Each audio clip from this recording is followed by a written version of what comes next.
Virgos are changing the story of how they feel about life. So how do you feel about life? I mean, ask any Virgo, how do you feel about life?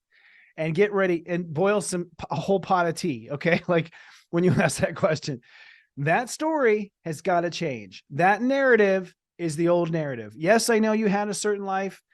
I know you were born in a certain family. Usually it's kind of hard for a Virgo because a lot about Virgo is about becoming capable.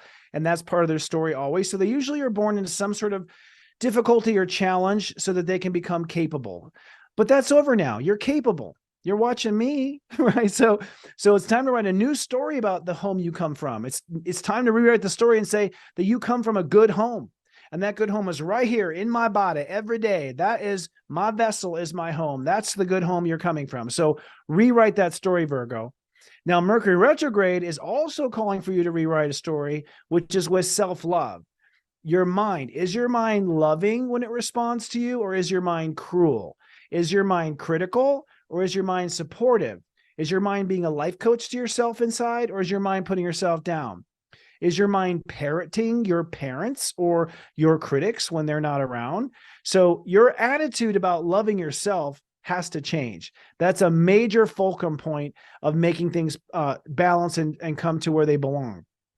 And that Mercury is trining Jupiter in the house of Mirage, which means what the astrology is saying is that the way you talk to your heart, which is Mercury in the fifth house, the way you talk to your heart is creating an entire relationship with yourself.